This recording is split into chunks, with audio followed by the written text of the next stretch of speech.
Hi everyone, my name is Ilya Rosenstein. I am a co-founder and CTO of CipherMode, and today I'll show you how to use CipherCore, which is a secure computation engine based on secure multi-party computation. CipherCore is written in Rust, but to simplify working with it, we also provide a Python wrapper. CipherCore is a backbone of the CipherMode platform that enables privacy-preserving analytics and machine learning. CipherCore is available on GitHub, please check it out, and if you like what you see, consider giving it a star. More concretely, let me show how to use CipherCore to run private set intersection, which can be seen as a toy example of a database join. In private set intersection, we have three parties, Alice, Bob, and Charlie. Alice and Bob each have a list of elements, for example integers, that they want to keep private, while Charlie wants to find out the elements that belong to both of the lists. Alice, Bob, and Charlie don't trust each other or any third party, so they'd like to find the intersection using secure multi-party computation. Let's start with installing Rust and Cargo, which is a package manager for Rust.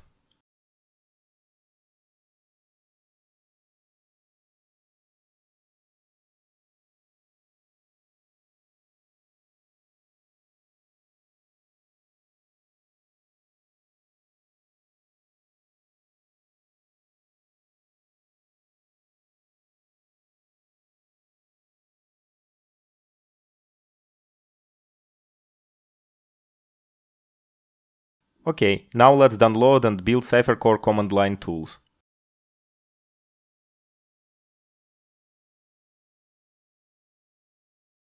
A basic primitive in CipherCore is a computation graph. If you are familiar with any modern machine learning framework, for example PyTorch, then you likely know what a computation graph is.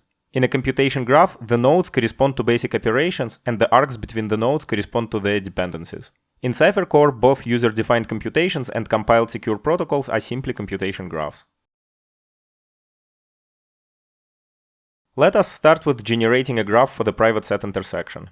Let's say I want to intersect two sets of int32s of size 16 each. For this, I'm using a provided binary. If you want to know how it works inside, check out its source code.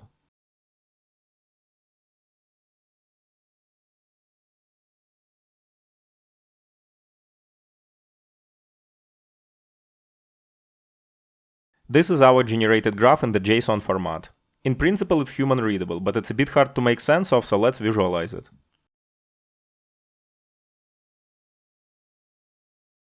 We do it using a tool provided in CipherCore combined with GraphViz.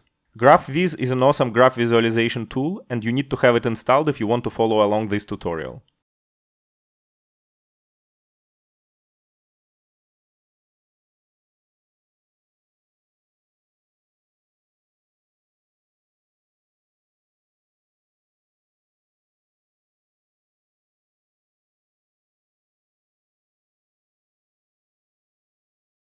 Here is the private set intersection graph. I would like to note that this is not the best way to do private set intersection since it's based on sorting, and there are way more efficient approaches based on hashing. So this example is mostly for the illustration purposes.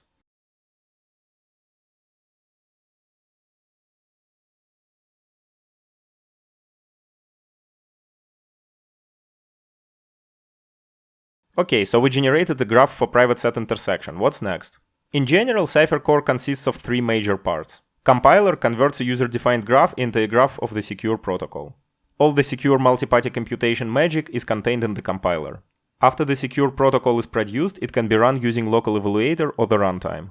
Local evaluator runs the secure protocol locally on a single machine on given inputs. This is convenient to test the secure protocol and get some idea how efficient it is. However, in order to run the protocol for real between actual parties over the network, one needs the runtime. Let's now see how one can use all these components of CipherCore. Let's start with compiling the private set intersection graph into the graph of a secure protocol that has identical functionality but allows to perform the computation in a way that Alice's and Bob's inputs don't leak, and Charlie learns only the intersection of Alice's and Bob's lists. Let's type the compilation command and explain it a little bit.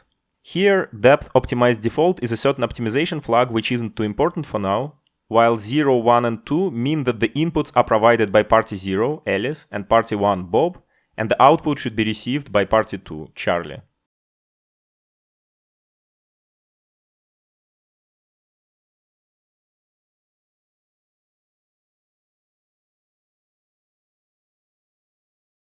After some work, we get the compiled graph that has the full description of the secure protocol.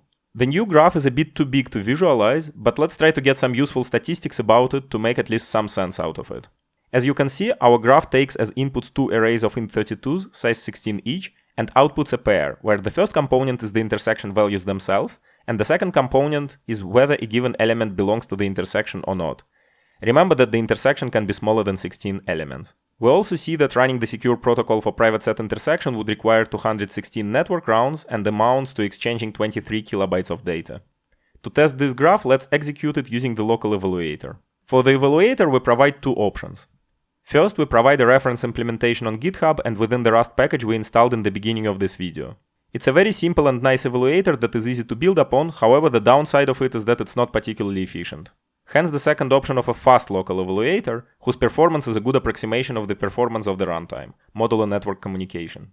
The binary for the fast evaluator is packaged as a Docker image and can be downloaded from Docker Hub. Typically, the fast evaluator is several orders of magnitude faster than the reference implementation. To run the evaluator, we need to create inputs for the secure private set intersection protocol. This is pretty easy, with one caveat. For this, we need one binary that we have not yet included into the CipherCore package, and to use it you need to build it from the source code. So we check out the CipherCore repo and build it.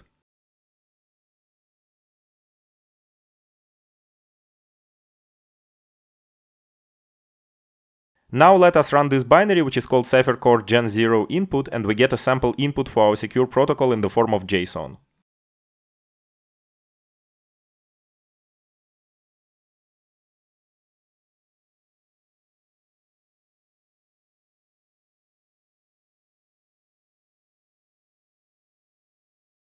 The default values are all zeros, so let's fill it in with some actual values.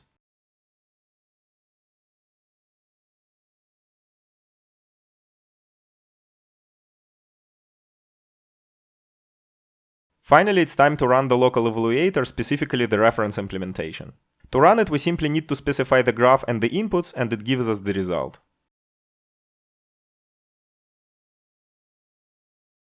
As you can see, we correctly computed the intersection of our two lists.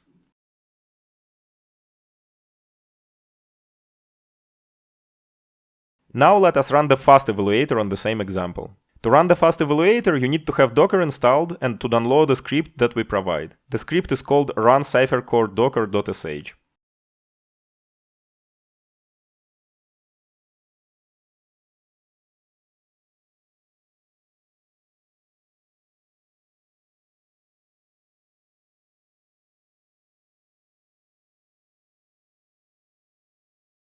Now let's run it. This command is running the binary of the fast evaluator from within the Docker container, and as before, we need to specify the graph and the inputs. And again, we see the same correct output. For 16-element lists, the fast evaluator doesn't make much of a difference, but as I said before, on larger instances the gap in the efficiency can easily be several orders of magnitude. After we tested the secure protocol using the local evaluator, we might want to spin the runtime and execute our example between three actual parties. The runtime is also provided as a Docker image. Specifically, we give the trial access to it for 90 days. If you want to get it, please email us and we'll get back to you. For the runtime, we provide a detailed example in the documentation. Let's follow it along. It runs all the nodes for all three parties on the same machine, but unlike the local evaluator, they are logically isolated entities, and now all the privacy constraints are actually true, unlike for the local evaluator. It's not too hard to run the runtime on three separate machines on-prem or in the cloud. Let us know if you want to know how to do it. We'll be happy to provide you with some guidance.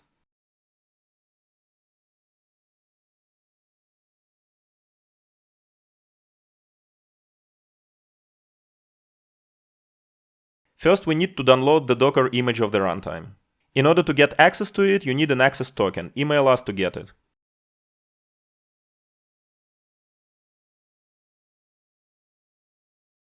Now we generate all the necessary TLS certificates for the parties to communicate securely.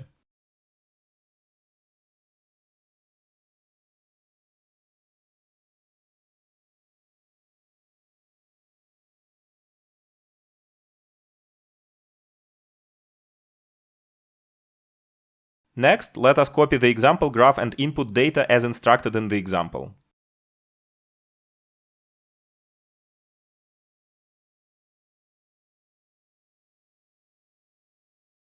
This data is just a graph of a secure protocol we want to run and inputs provided for each party. The example is actually unrelated to private set intersection, so let's replace those with our graph and our inputs. For this, we need to split our inputs across the parties, since for now they are given in a single file. This can be done using the binary CipherCore split parties as follows. For each input, we need to specify which party provides it.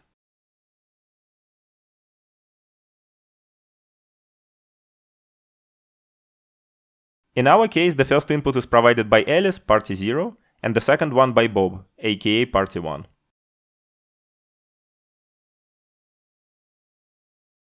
Now we can see that in the resulting 3 files we have the correct values only for those inputs that belong to respective parties, and zeros elsewhere.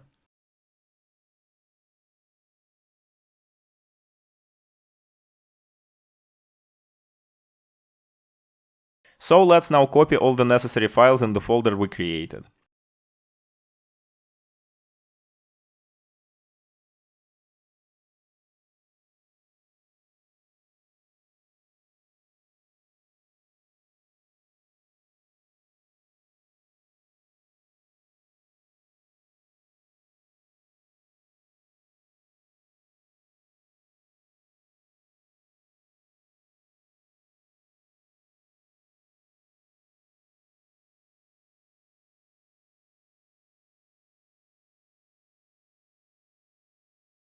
Finally, let's start the runtime.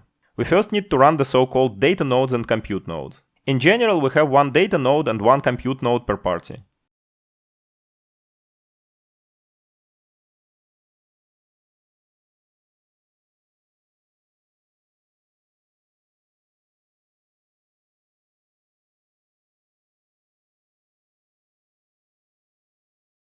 Finally, let's run the orchestrator that orders the compute nodes to perform the private set intersection. After some time, we see that the data nodes obtained the results. Alice and Bob got some garbage values instead of the correct result, while Charlie got exactly the intersection of Alice and Bob's list. We can rerun the computation again, and Alice and Bob would get some new garbage, while Charlie again gets the correct result.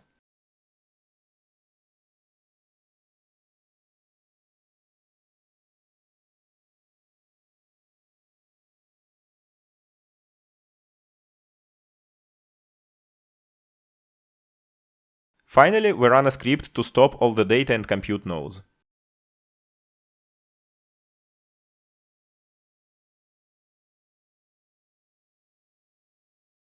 This was a walkthrough of the main components of CipherCore.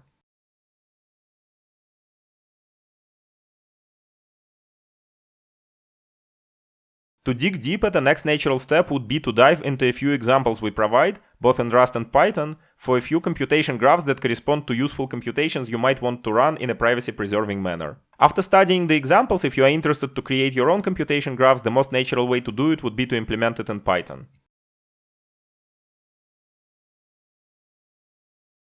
For example, this is a script that generates a computation graph that takes 2 integers and outputs the result of their comparison. As you can see, it's very short and simple. Let us execute this script.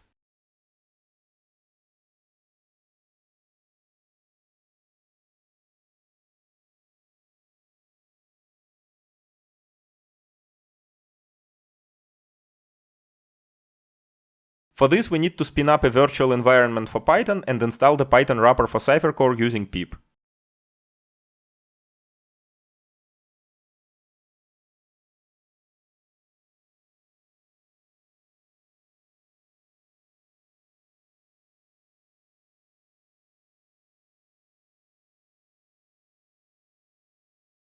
Now if you run the script, you can see that it outputs a JSON of the computation graph as before.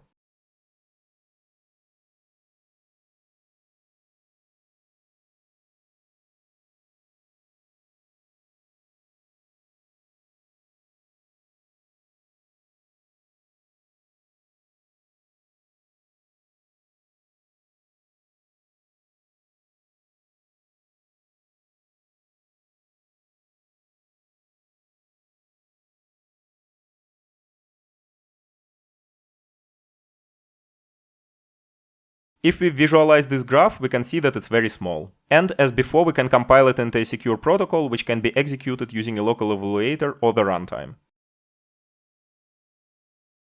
That's it for this walkthrough. Thanks for watching. If you have any remaining questions, you can get in touch with us over the Slack we created. The link can be found on GitHub. We are happy to help and in general learn from you about applications of secure computation or privacy-enhancing technologies in general.